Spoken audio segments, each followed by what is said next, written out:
¿Qué tal? Soy José Díaz Balart y estas son las noticias de esta noche de Viernes en Digital. Noticias Telemundo Digital. Muerte en la frontera. 2 migrantes pierden la vida en su intento de cruzar a Estados Unidos. Uno murió en el desierto, el otro cayó desde lo más alto del muro fronterizo. Fuimos notificados por parte de cuerpos de la patrulla fronteriza de una persona que había caído del muro.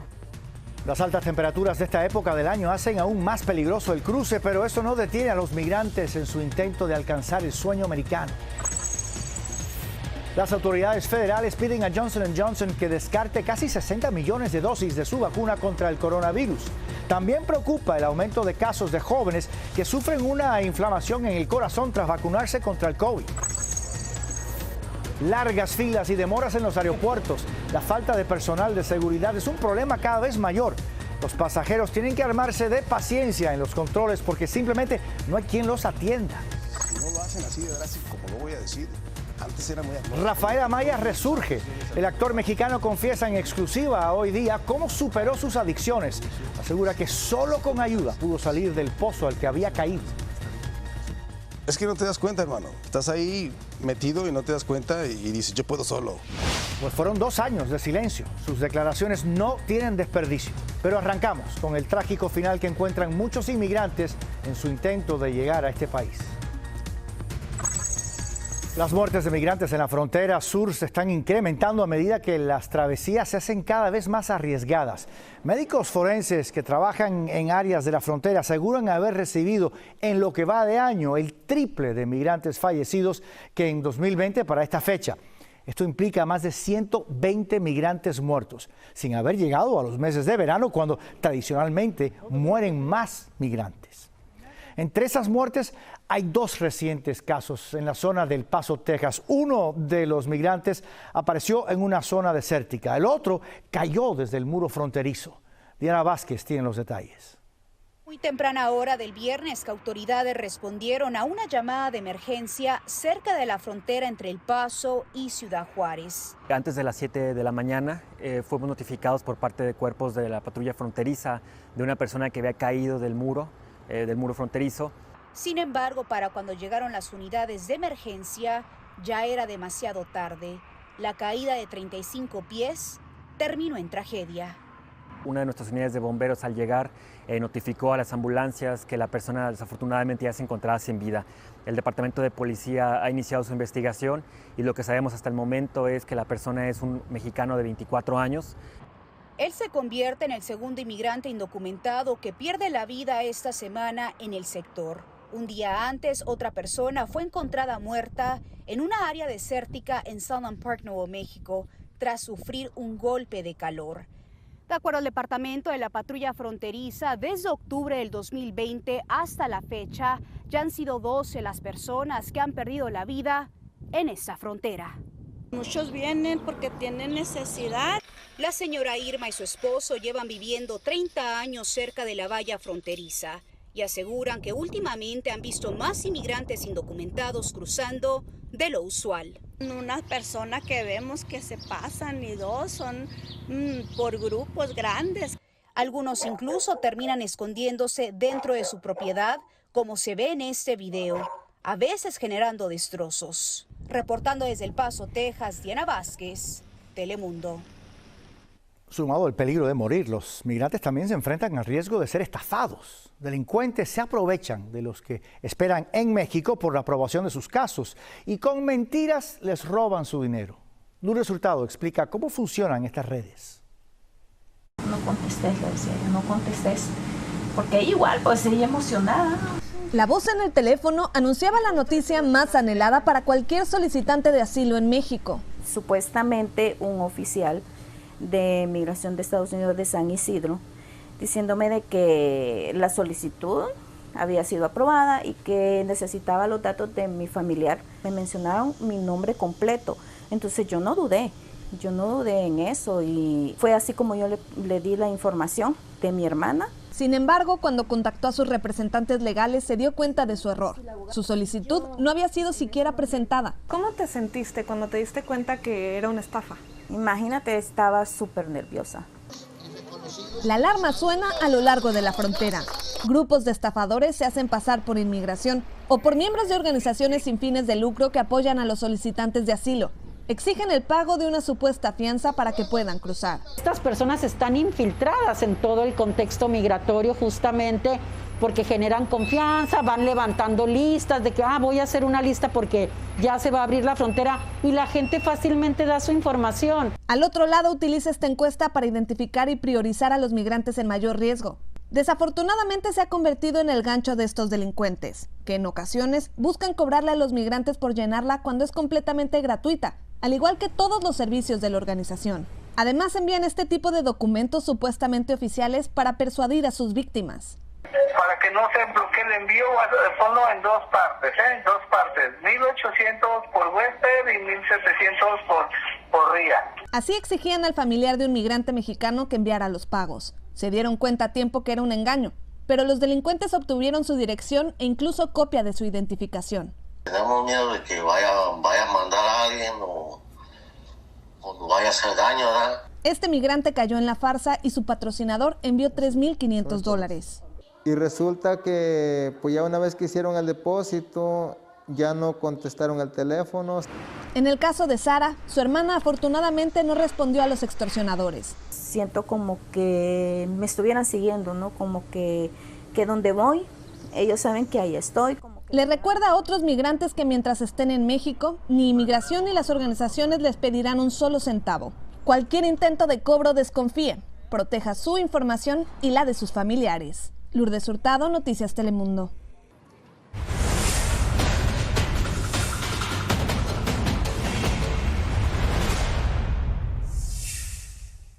Entre tanto, las autoridades federales han pedido a la farmacéutica Johnson & Johnson que deseche casi 60 millones de dosis de su vacuna contra el coronavirus. Las dosis fueron elaboradas en una planta de Baltimore que debió cerrar en abril luego que se comprobó que trabajadores habían contaminado las vacunas de Johnson & Johnson con un ingrediente de la fórmula de AstraZeneca. Y aumentan los casos de jóvenes recién vacunados que sufren una inflamación en el corazón. Los CDC han convocado una reunión de sus expertos para el próximo viernes, donde van a analizar cuál es el vínculo de las vacunas con esta miocarditis que ha sido superada por todos los afectados. Alguna asociación entre la segunda dosis de vacuna y esta inflamación cardíaca es una condición temporal. Tener COVID, la enfermedad, siempre va a ser mucho más grave que las posibles consecuencias adversas de la vacunación.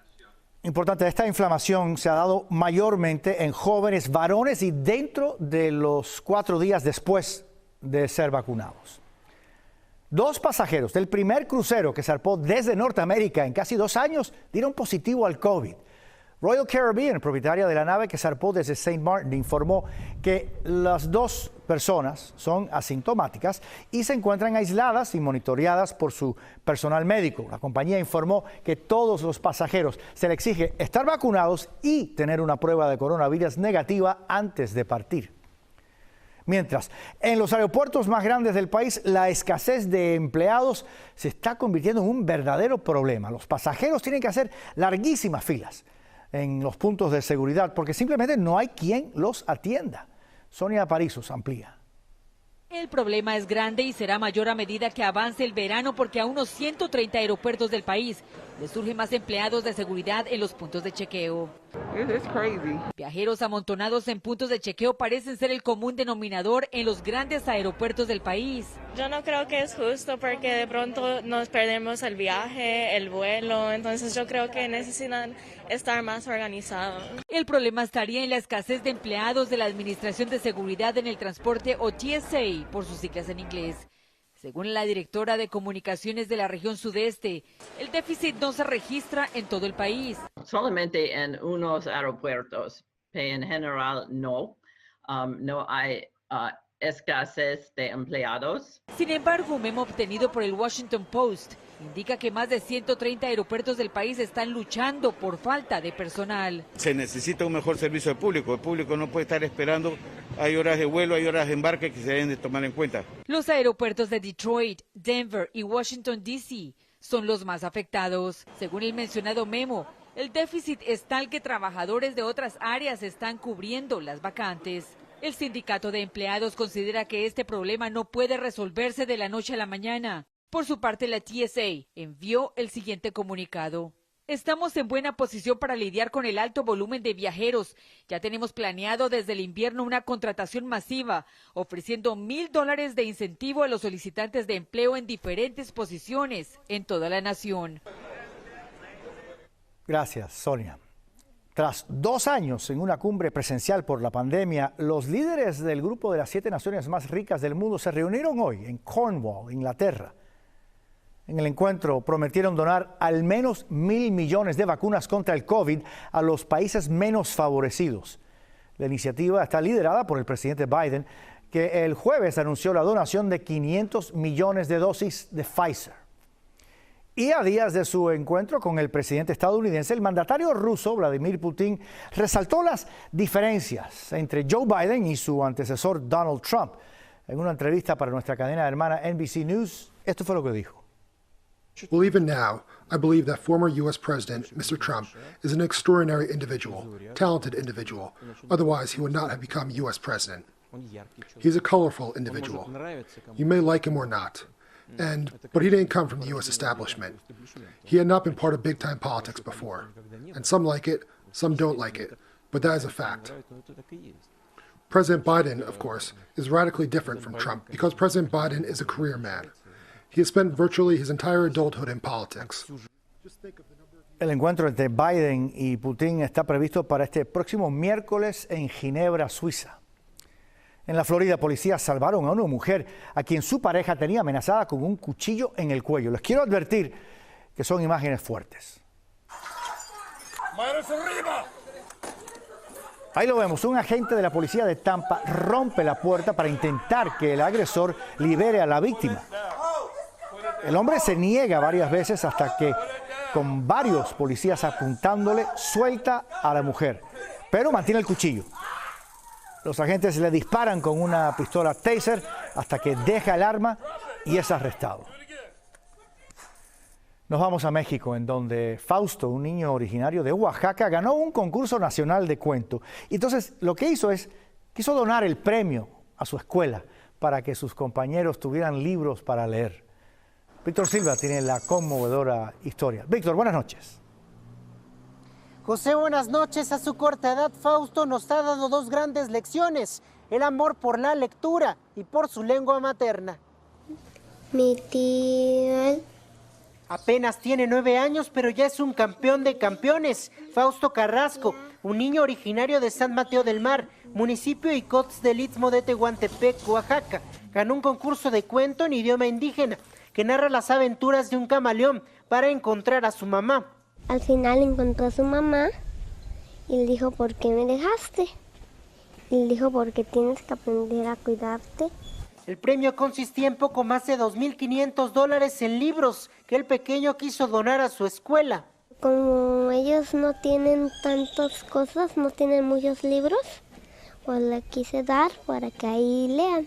Fausto dio una lección a su comunidad que vive dividida por un conflicto social y político, donde preservar la lengua originaria umbeyets es prácticamente imposible.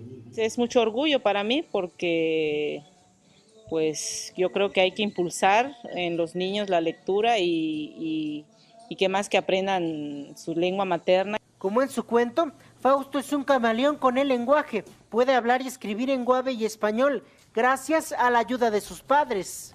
Nosotros como padres tenemos que dar el ejemplo y qué más con la lectura porque formamos niños pensantes, niños críticos. En total serán cerca de 500 libros los que donará Fausto a su escuela, gracias a su cuento, un cuento surgido del amor por preservar su lengua. En México, Víctor Silva, Noticias Telemundo. El actor Rafael Amaya volvió a Telemundo tras 2 años de silencio. 2 años de oscuridad y de adicciones, en los que estuvo alejado, perdido, tal y como confesó esta mañana en exclusiva en el programa Hoy Día de Noticias Telemundo. Es que no te das cuenta, hermano. Estás ahí metido y no te das cuenta y dices, yo puedo solo. El ego, la soberbia. Yo puedo solo, yo puedo salirme cuando yo quiera. Soy bebedor social cada fin de semana. pero la adicción es progresiva y no para. Hay una resistencia con la adicción, con todo eso que les platico del ego, de la personalidad y que yo puedo solo y por mis tanates yo puedo solo y no es cierto. No se puede solo, señores. Es mentira. O sea, necesita uno ayuda profesional. Necesita uno como familia más bien. Porque uno como adicto no lo acepta. Sin duda no fue nada fácil para Rafael recuperar su vida tras las adicciones a las drogas y al alcohol. Yo lo quiero mucho. Y con esta experiencia el actor mexicano miró cara a cara a los espectadores y les pidió que no hagan lo que él hizo. ¿Cómo vas a tener a tu madre? ¿Cómo vas a tener a tu padre? A tus hermanos, a la gente que te quiere. Tienen ahí a una persona, un bulto, a alguien que no sirve para nada, nomás para drogarse. ¿Qué has hecho? ¿Has robado para drogarte? ¿Te has prostituido para drogarte? ¿Qué has hecho? Pregúntate, tú nada más sabes qué es lo que has hecho, hermano. Y no es correcto que hagas sufrir a tus seres queridos por una droga, por una copa, por tu ego. Seguramente no trabajas, seguramente no haces nada, nomás estás ahí de haciendo nada más que drogándote. Reacciona. Síguenos en nuestras redes sociales para más noticias y visite noticiastelemundo.com.